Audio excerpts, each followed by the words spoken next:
How many of you think the first truly global financial crash happened in 1929? That's what most of us are taught, right?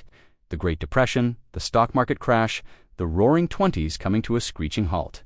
But what if I told you that 56 years earlier, a financial catastrophe unfolded that was arguably the first true global depression? A crisis so massive it shook empires, toppled governments, and plunged the world into a long, grueling economic winter. This is the story of the Panic of 1873, the great crash that history almost forgot. To understand how the world caught fire in 1873, we have to rewind a bit. The mid-19th century was a period of incredible optimism and expansion. In America, the Civil War was over, and the nation was stitching itself back together. The driving force behind this reconstruction was the railroad. Railroads were the tech stocks of their day. They promised to connect a vast continent, open up new markets, and make investors fabulously wealthy. Everyone wanted a piece of the action. Meanwhile, across the Atlantic in Europe, a similar boom was underway. The Franco-Prussian War had just ended in 1871. Germany, newly unified and victorious, imposed a massive war indemnity on France. We're talking billions of francs. This sudden injection of cash into the German economy supercharged its own industrial and railway boom. It was a gilded age on both sides of the ocean, a time of unprecedented growth, speculation, and, as it turns out, reckless abandon. Money felt cheap, credit was easy to get, and the future seemed limitless. This global party was fueled by a web of international investment. British capital flowed into American railroads. German banks financed projects across Central Europe. The world was more interconnected financially than ever before. But, as with any party built on speculation, a hangover was inevitable. The first domino fell not in New York or London, but in Vienna, the heart of the Austro-Hungarian Empire.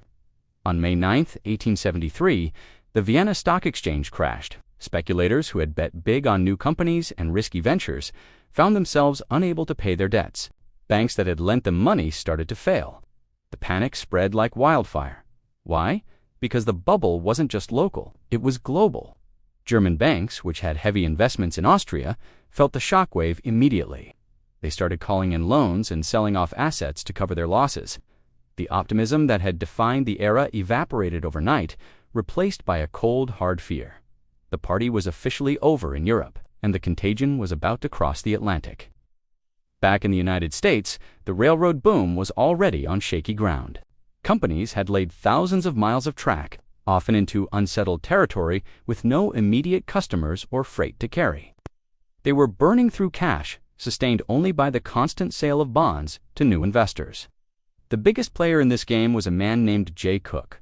Cooke was a national hero. His firm, Jay Cooke Company, had almost single-handedly financed the Union's effort in the Civil War by selling war bonds to ordinary citizens. He was seen as a financial genius, a patriot, the most trusted banker in America.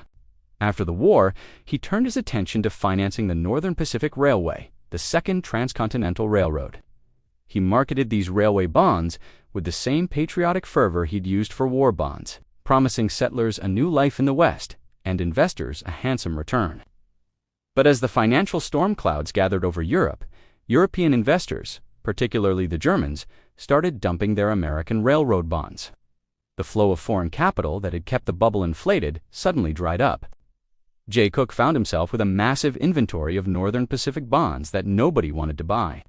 He had poured his own firm's capital into the railroad, convinced the market would turn around. It didn't. He was trapped. On the morning of September 18, 1873, the unthinkable happened. Jay Cooke Company, the pillar of American finance, declared bankruptcy. The news hit Wall Street like a physical blow. If Jay Cooke could fail, who was safe? The answer was no one. Panic gripped the New York Stock Exchange. Stocks plummeted. Investors rushed to their banks to withdraw their money, leading to a series of bank runs.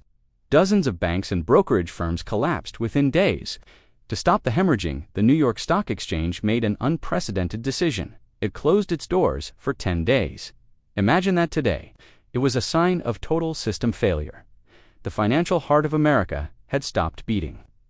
The Panic of 1873 had officially arrived.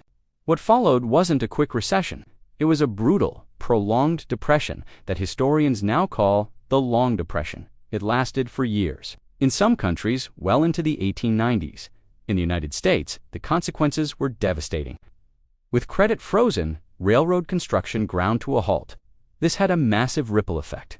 The iron furnaces, steel mills, and lumber companies that supplied the railroads suddenly had no orders. They laid off workers by the thousands.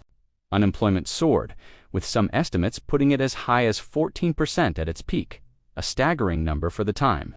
Across the country, a sense of hopelessness set in. Thousands of unemployed men, many of them Civil War veterans, became vagrants, wandering the country in search of work. Breadlines formed in major cities. Labor disputes turned violent, like the Great Railroad Strike of 1877, where federal troops were called in to crush a massive strike that had paralyzed the nation's commerce. This wasn't just an economic crisis. It was a social crisis that challenged the very idea of American progress and opportunity. The Gilded Age, with all its glitter, was revealed to have a dark, rotten core. The impact was just as severe globally. In Britain, the workshop of the world, demand for its industrial goods collapsed. This led to decades of price deflation and sluggish growth, a period they called the Great Depression, until the 1930s crisis claimed the name. Germany's post-war boom turned into a spectacular bust. The economic downturn was even blamed for a rise in anti-Semitism, as people looked for scapegoats for their financial ruin. From France to Russia to Latin America, nations that were tied into the global web of trade and finance felt the pain. Commodity prices crashed, international trade shriveled, and economies stagnated. It was a domino effect on a global scale. So why has this monumental event been largely overshadowed by the crash of 1929? There are a few reasons. First, the world of 1873 didn't have the same mass media. There were no radio broadcasts or newsreels showing breadlines and panicked traders.